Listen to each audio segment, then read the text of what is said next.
Hello, I'm Mitch Free, and I'm here with my good friend and fellow entrepreneur, Alan Schaefer. Alan, thanks for joining me.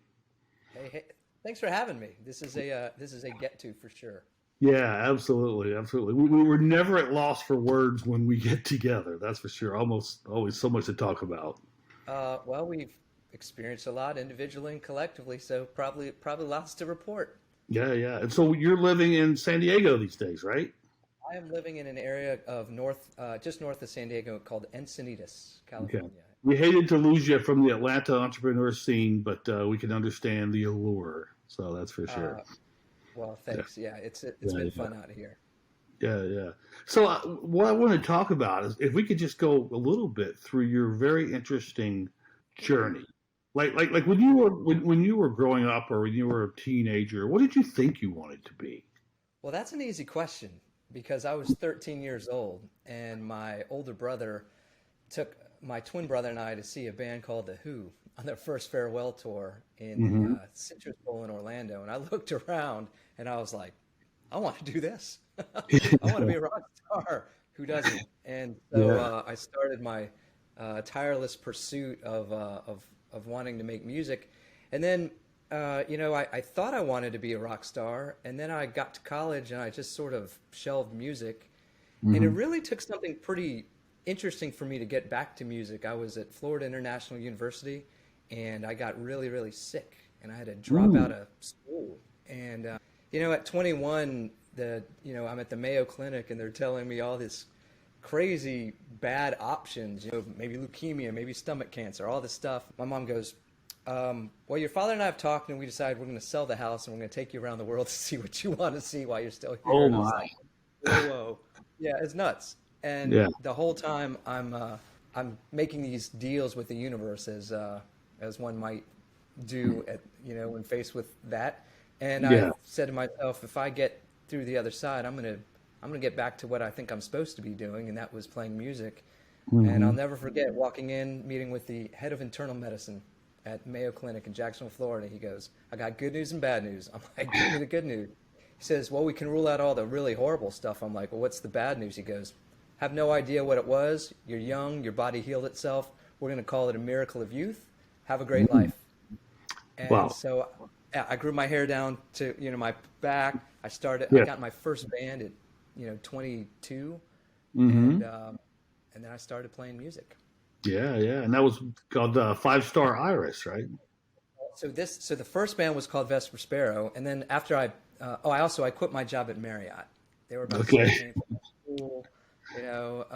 I changed my degree to PR, and then I called up my twin brother who was living in Atlanta, and I said, "Hey, man, you want to do this rock and roll thing? I'll move Hmm. to Atlanta. I'm moving to LA." And he said, "Come on." Wow. And so I moved up there and played the first gig in Atlanta at the Samba Reptile in 1994. Nice. Down off of West Marietta Street, and and what's interesting is I just wanted to do the band thing, and my twin brother was working at a place called the Georgia Tech Research Institute, and he came to me one day and he said, "Hey man, there's this thing called the internet, this World Wide Web," Yeah. and I'm like, oh, "Man, what's that? That sounds far out." Yeah. And he said, "Well, you can find stuff." I'm like, "What kind of stuff?" He's like, "Well, I'm looking for concert information." I'm Hmm. like, I go, "Would you find it?" He goes, "Not really." He goes, "So I want to have one of these websites, and I want to call it Hmm. tourdates.com." And I said, "Okay, cool, dude. If you get it, I'm in. And if you don't, screw you." Yeah, And yeah. he got it. And then we took a $30,000 equity line of credit out of mom and dad's house and started our first business. You guys started tourdates.com. Yeah, and it was And all what was just that? a What was that journey like? How did that business go? man. Here's the funny thing. It turns out that just having a good idea isn't enough to have a business. We That's a great point.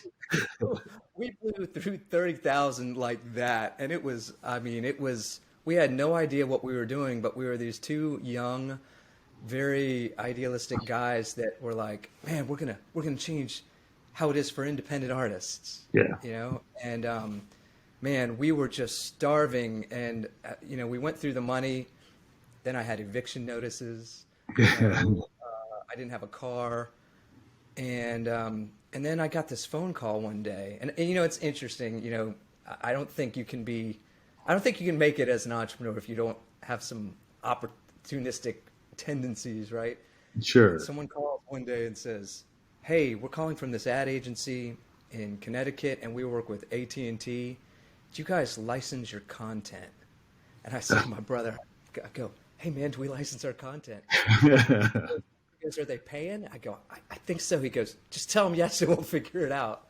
Yeah. And that was how Oh, we wow. started building. Yeah, that's how we started building that business, and we just kind of stumbled into it. But Yeah, yeah. still, So you were close to giving up. You were close to giving up at that point. we were like, we can't survive. This is not Yeah. sustainable, and Yeah. and it was just mentally hard. Like I thought it was Mhm. hard being in a band, but man, when you're an entrepreneur, it's very similar. It's kind of like you don't want it to be you against the world, but it kind of is that. Mhm. And the maddening thing, as an artist or as an entrepreneur, to get the world to appreciate and understand and put the same value on what you think is great is Yeah. really daunting. So, what do you see as the similarities or differences between artists and entrepreneurs? Well, first and foremost, they're too dumb to quit. The ones that make it. Yeah. So there's that. I think there's a level of faith and like unwavering belief that is what you need to make it, but is also what keeps you from making it if you're not careful. Right. Right. Right. You know, Right. I Yeah. think that There's a bit of ignorance that goes along with it, right? A bit of ignorance. yeah. But what I think the other thing about it though is for the artists that make it or the entrepreneurs that make it, they're lucky enough to have some kind of producer, some kind Oh, of mentor, some kind of somebody that is a champion. I mean, man, yeah. you were a champion. Like you were a champion for me. I remember early on, and I'm going, man, I don't know what's going on here, and I remember you giving me some very very good advice, early Mm. on, and I was just like, and I just thought to myself, Yeah. well, Yeah. man, I'm just lucky that I have someone that's telling me something I don't know. That's And a good analogy. So, like a mentor is like somewhat equivalent to a producer to a music artist. That's yeah, a someone, interesting thought that you need that. All right, so tour dates yeah. rocks on, and what happened with that business in the end? Oh, yeah. So we got bought. So Fantastic. we, we used our last, like literally like the last credit card that worked to get out to, Los Angeles, and Hmm. a company called Launch Media that then became Yahoo bought us. And Hmm. it was a surreal moment, let me tell you. Yeah. It's like they're telling us how great we are, like it's a fraternity rush, and then they bring in the finance guys after lunch, and it's like they're just hammering us. And finally, like I was so angry. Like if I just maxed out my last credit card to get hammered, I didn't need to come out here, Yeah. Yeah. And this in 1999, like around Halloween, and finally, this guy looks down at, someone, the attorney at the end of the table, and he gives him the nod. He's like, "Okay, well, we're prepared to offer you X," and it was 8 figures X. And I was like, it was jarring, like it was Yeah. just a surreal, jarring. Oh my God, what has just happened? And Wow. yeah, it was pretty nuts. I mean, it was Yeah. crazy. Fantastic. Congratulations on that.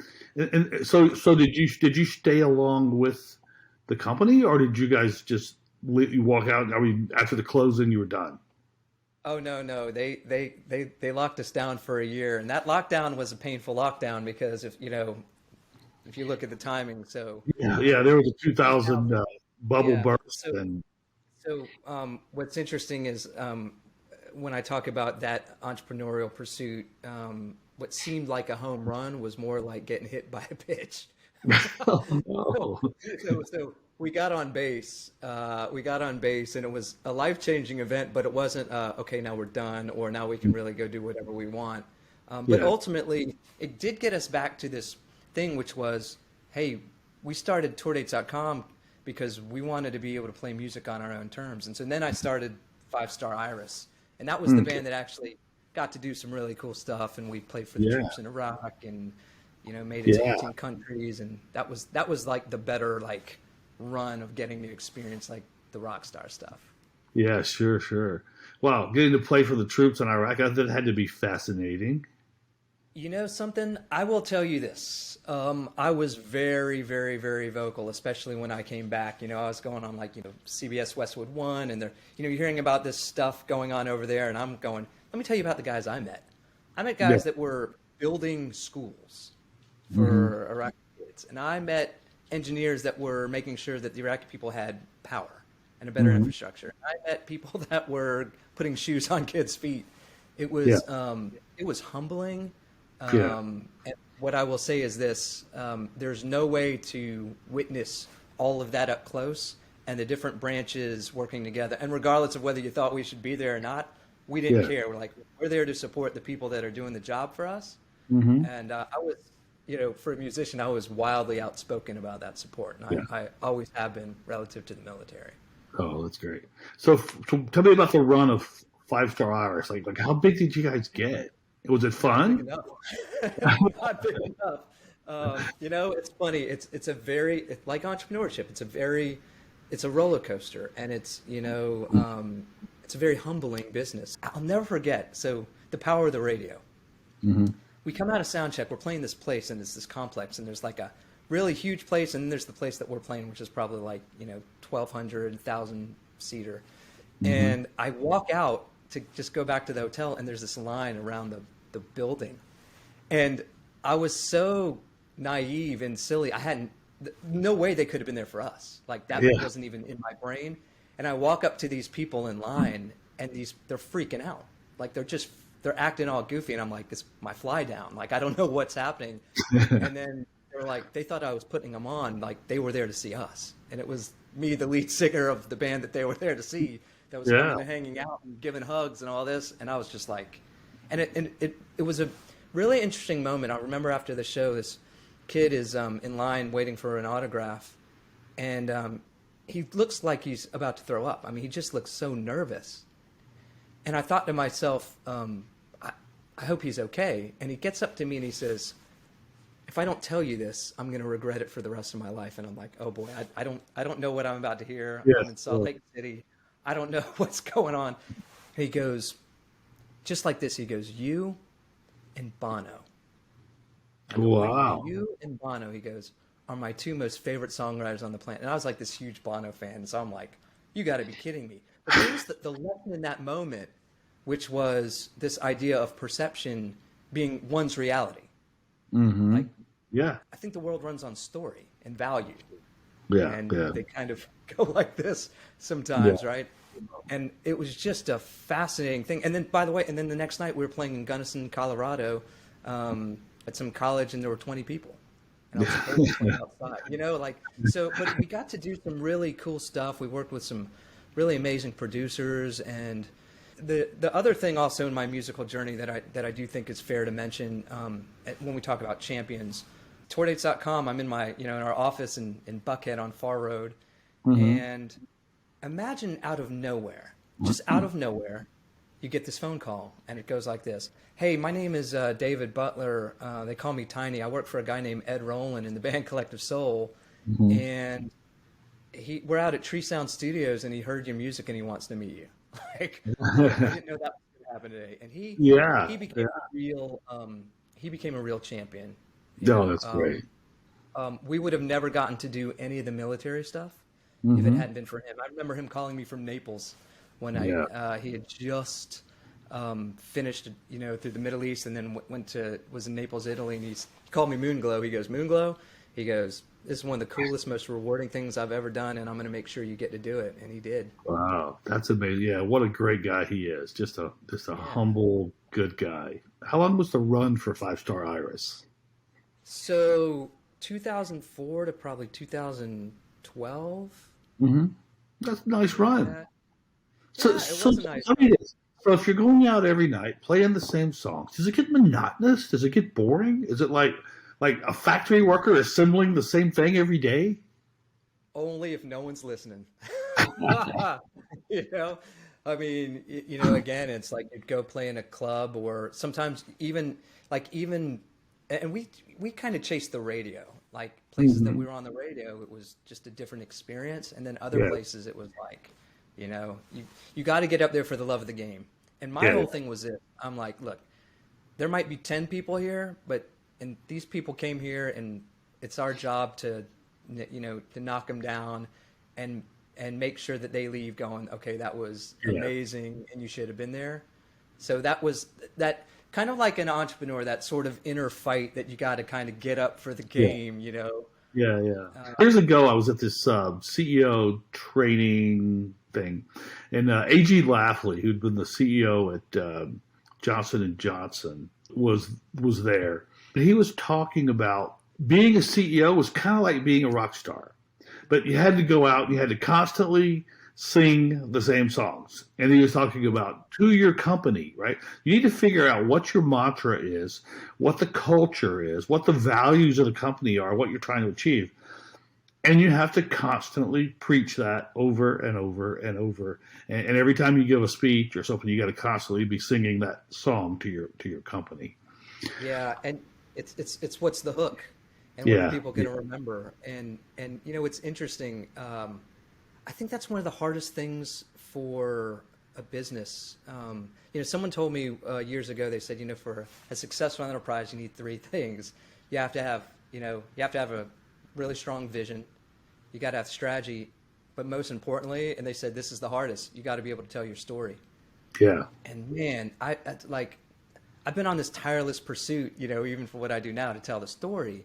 Sure. And it's really difficult because as you evolve as a leader, as you evolve your products, as you evolve, like what you start as and what you wind up in. I mean, look, Apple didn't start off being in the phone business or start off to change the way we consume music, but they did. And they did. So that leads us to, Five Star Iris kind of wraps up. And that led you to what you're doing today, which I would argue is the best venture of everything you've ever done. Talk about the genesis of it, of banding people together, right? Yeah. So banding people together is a company that you own and run now. I'm fascinated by the business, and I've seen the evolution of it. So talk a little bit about the genesis and why you started it. Yeah, so it's on some dramatic level, it's probably me righting my wrongs from a leadership and a collaboration perspective in the band. Because in the band, it was, I didn't realize being a leader wasn't just being in charge. And so the band kind of runs its course, and we plateaued, and things get a little dicey when things aren't going this way and when they're going either this way or down. And I'm sitting in Los Angeles with a good buddy of mine who's actually one of the partners now, a guy named Briggs Ferguson. And he was a pretty interesting guy. He ran like City Search, and he was on the executive team that bought us at Launch Media. And he was kind of the guy that was sort of in charge of like, hey, help these young guys figure out which way is up now that they've been bought and they're deer in headlights. And so I'm telling him about the problems I'm having with the band and all the dysfunction. And he says, hey, man, there's a book that I think would really help you. And it was called 5 Dysfunctions of a Team by Patrick Lencioni. Mm-hmm. And for anyone listening, it's a great read. It's a leadership fable. And essentially it's, hey, here's a Silicon Valley tech company. Board blows out the CEO. They bring in this East Coast more senior lady who knows nothing about technology, and it's drama fest about how she's going to align and wrangle these senior executives. Yeah. And I'm reading that, and I go, oh my gosh, we're screwed, and it's all them. I'm like, the guys in the band, they don't want it as badly as I do. They're not all in like I am. They're not doing what I ask them to do. They're not doing what I tell them to do. And when it was all said and done, I became this really crazy student of why do some bands make it when other bands don't? Because man, I grew up in the music business. I mean, my brother, did the marketing for Aerosmith, and I mean, my cousin managed Kiss. I mean, I was like connected. I worked for record companies. It wasn't a lack of access, and it wasn't a lack of talent. And so it was just like really maddening for me. Like, why didn't we win? Why didn't we get further? And the staggering realization I had was it wasn't the band, it was me. And so I set out to build a system that would prevent what happened in my band in other places, in other environments. And that was really the genesis. It was, I call it my Reese's peanut butter cup moment. I mean, I could have never sat around and just thought this thing up in the way it is. And there was this thing called team building. And it was like, hey, I'm going to teach people how to write songs. And that's how it started. Yeah. So I think your thesis is the dynamics of a band are not that different than the dynamics of a corporation. Yes. So what started off as like, here's this team building and we're going to, rah-rah, and we're going to work together better and have some fun doing it. And I was like, that's not really enough.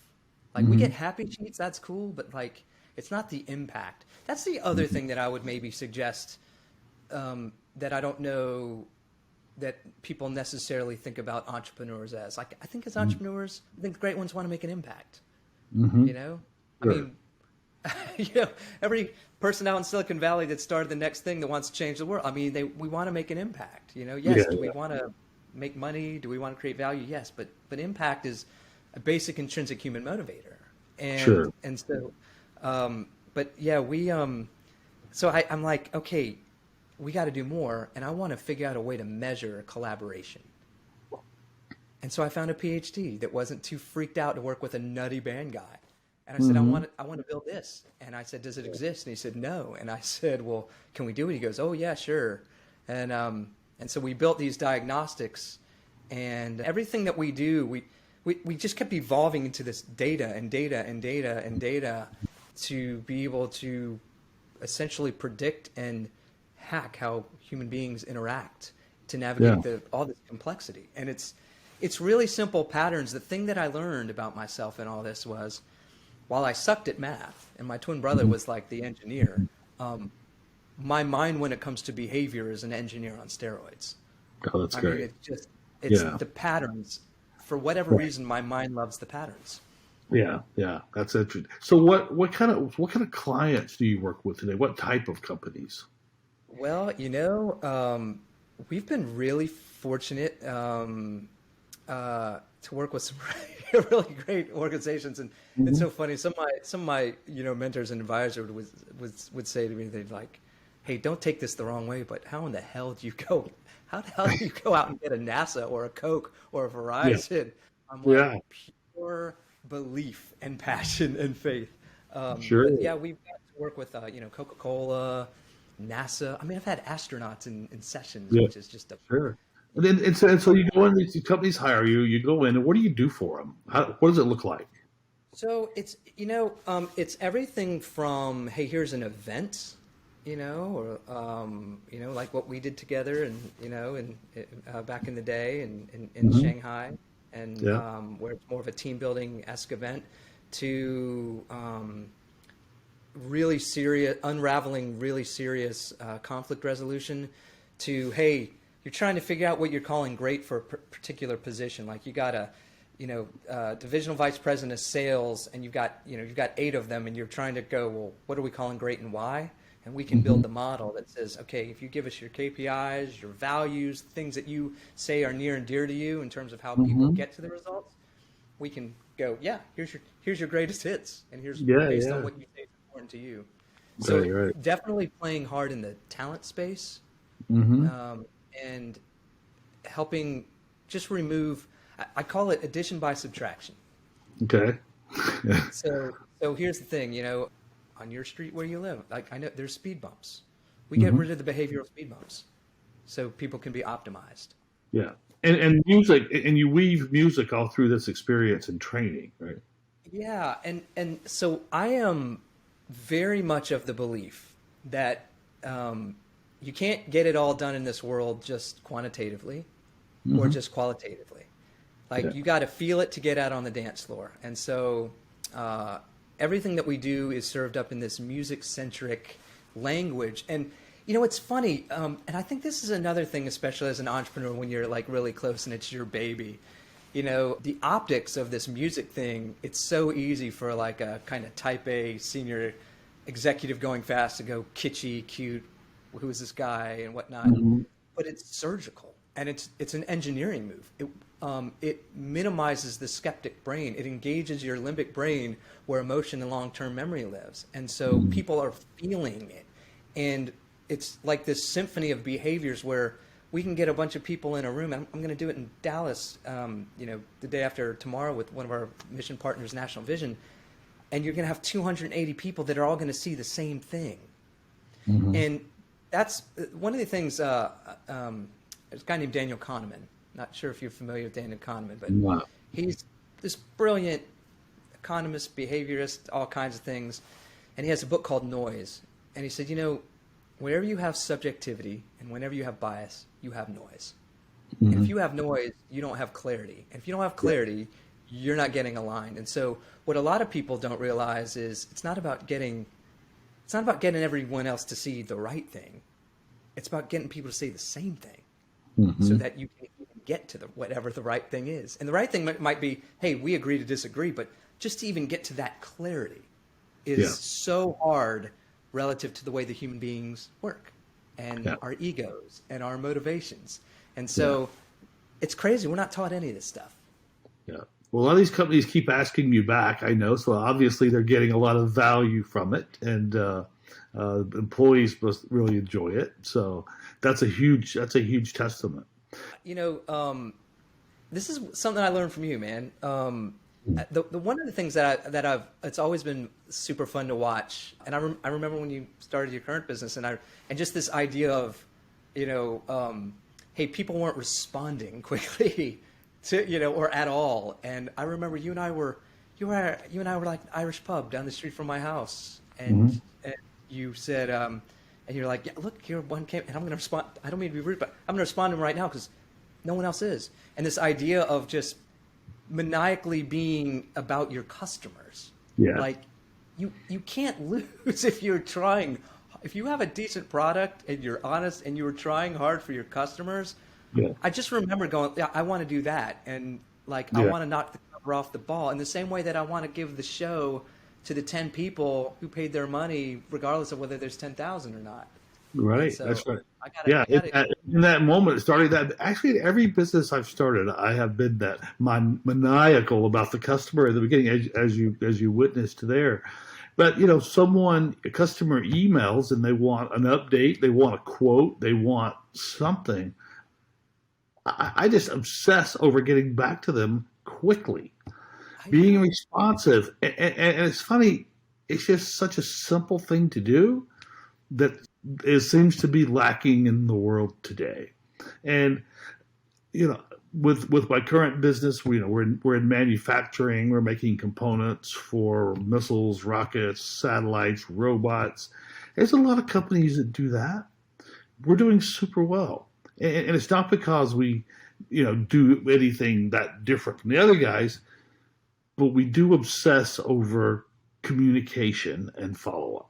Just doing the basics well.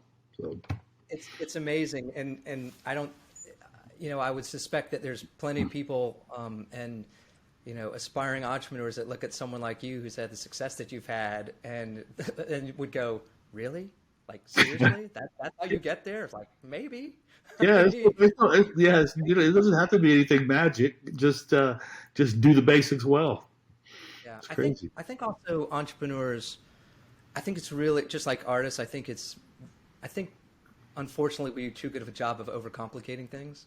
Mm-hmm. So banding together, amazing ride. I've watched you build this thing from the beginning, figuring out business models, adjusting along the way, and then finally finding the groove.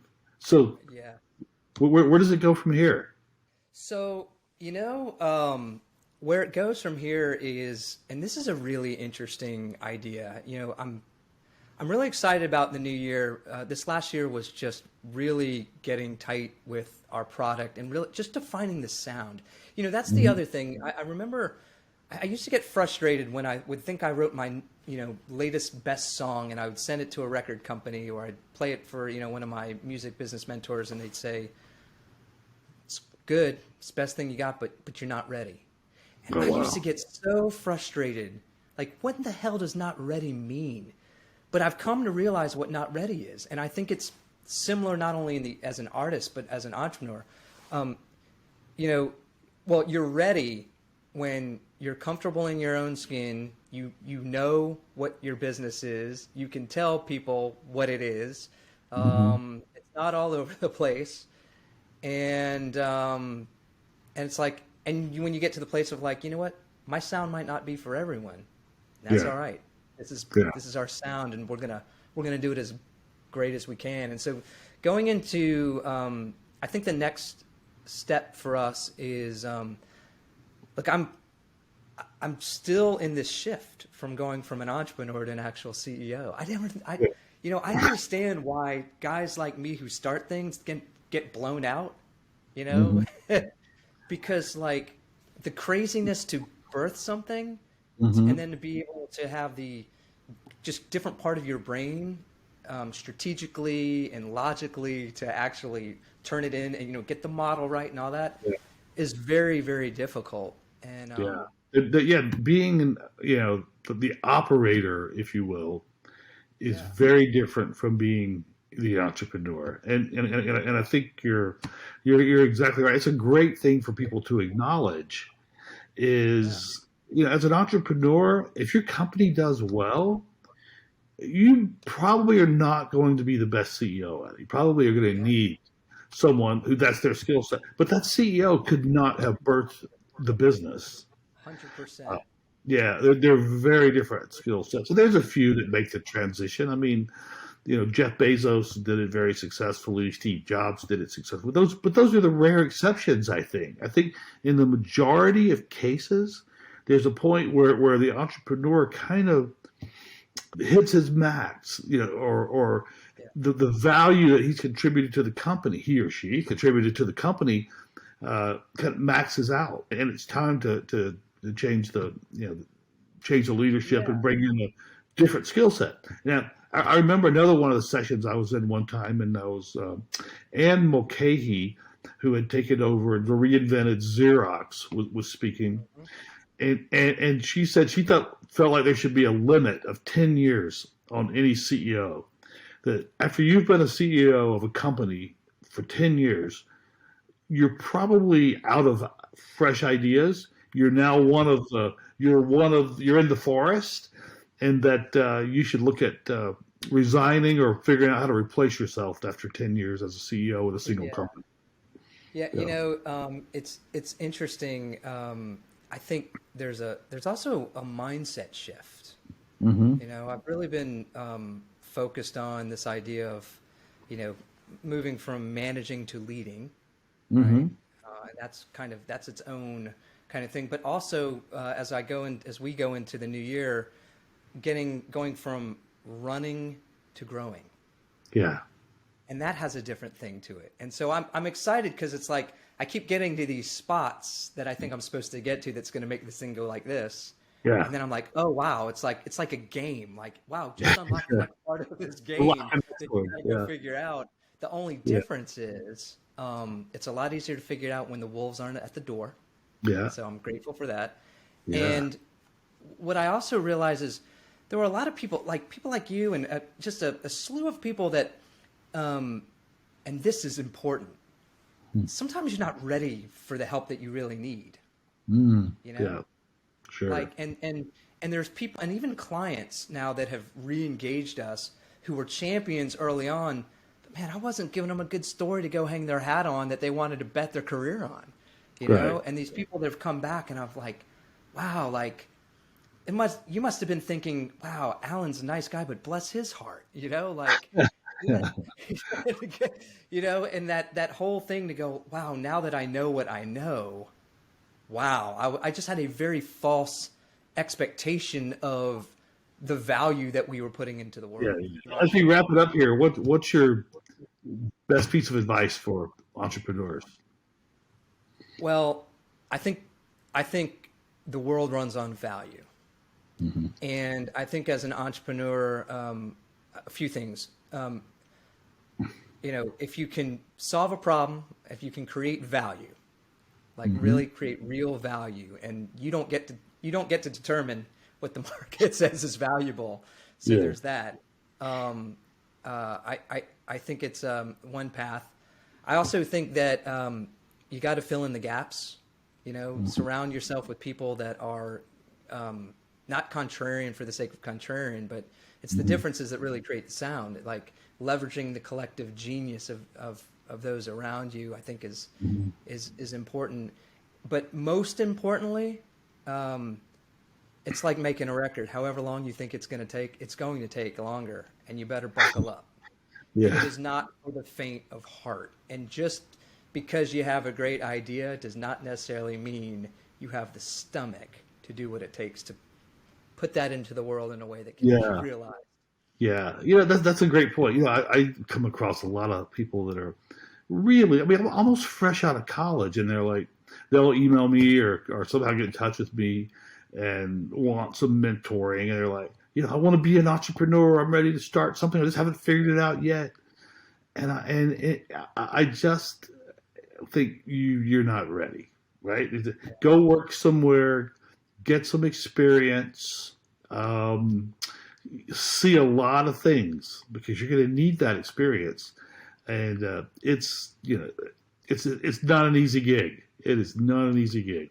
There's a reason why the majority of small businesses fail, right? And I think people.